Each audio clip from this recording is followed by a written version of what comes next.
L'area archeologica di Prano Muteddu, tagliata in due settori della strada che conduce a Senorbì, sorge sopra un tavolato di arenaria e scisto e corona a oriente un insediamento preistorico.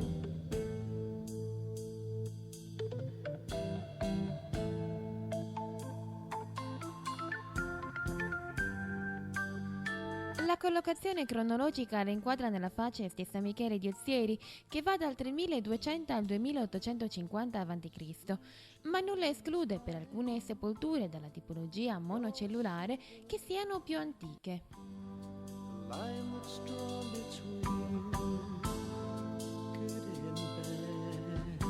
I reperti rinvenuti ci mostrano un utilizzo dell'area funeraria a una tumulazione di defunti almeno sino al 1900 a.C.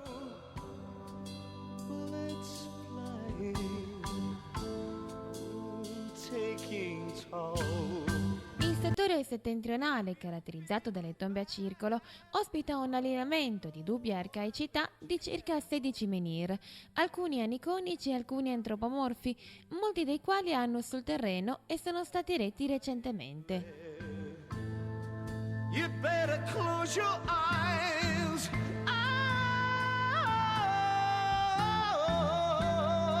Bow your head. Wait for the ricochet.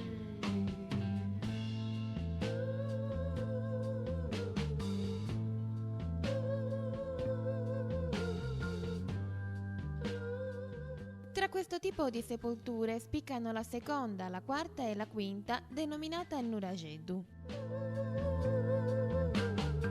Le tombe a circolo sono costituite da una cista, da una parte interna in cui veniva deposto il defunto in posizione fetale o anche seduto, accompagnato dal corredo, e che in origine risultava coperto da un tumulo di terra, e dal peristilio, ovvero il circolo di pietre che segnala e circonda la sepoltura vera e propria.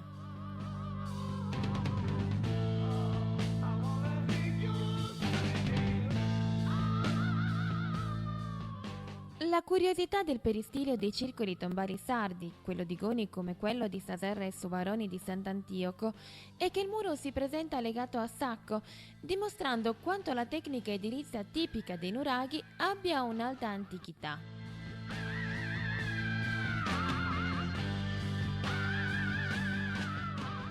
La sepoltura 2 si evidenzia per la cista centrale, creata da un blocco in arenaria scavato in due ambienti e trasportata da lontano sino al centro del circolo funerario, e per un altro macigno scavato a creare un portello di ingresso.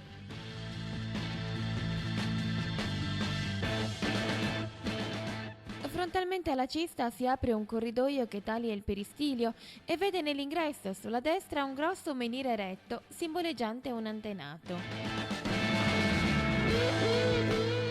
Attorno a questa sepoltura, che per tipologia e bellezza doveva appartenere ad un aristocratico, ne sorgono delle altre, simili sotto l'aspetto formale, ma un po' più semplici, con la cista ricavata da piccole pietre accostate a cassone.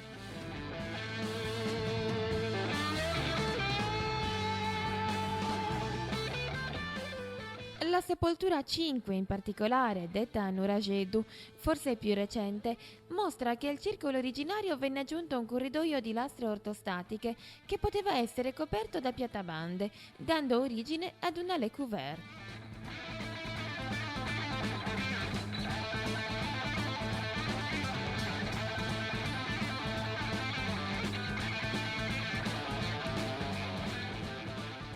La tomba 4 invece, dal profilo circolare, viene detta la triade per la presenza di 3 menhiri infissi nel terreno e tangenti al peristilio.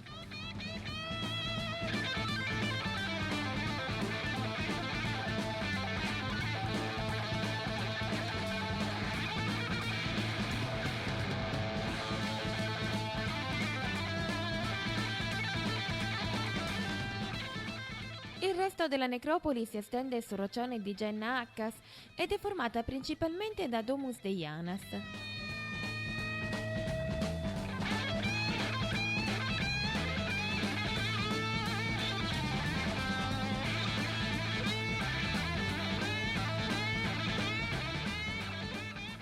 Forse ad accogliere la componente sociale più povera in confronto alla magnificenza dell'altro tipo tombale, l'insieme di queste domus venne scavato accanto alle sepolture a cista, in prossimità di un roccione, su cui venne sagomata una testa antropomorfa, quella della Dea Madre, usanza praticata anche nelle necropoli di Filigosa, Macomer o di Loci Santus a San Giovanni su Vergiu.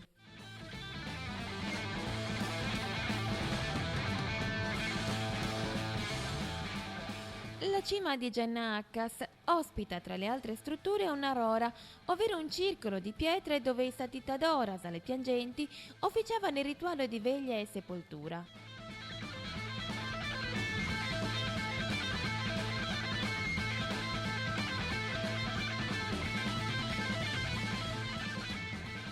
Le tombe qui descritte presentano consistenti tracce di umidità, come se fossero state scavate in prossimità di acque sorgive o come se fosse stato desiderio voluto quello di far concentrare al loro interno le acque piovane.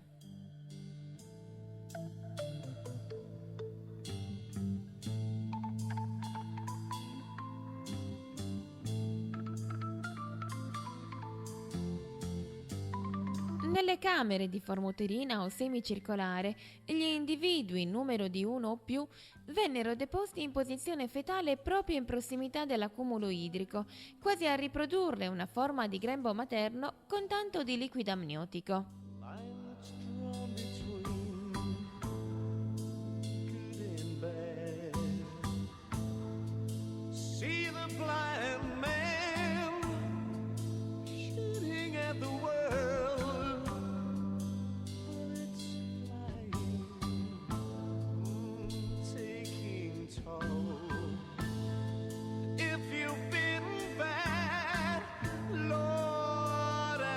You have, and you've not been here.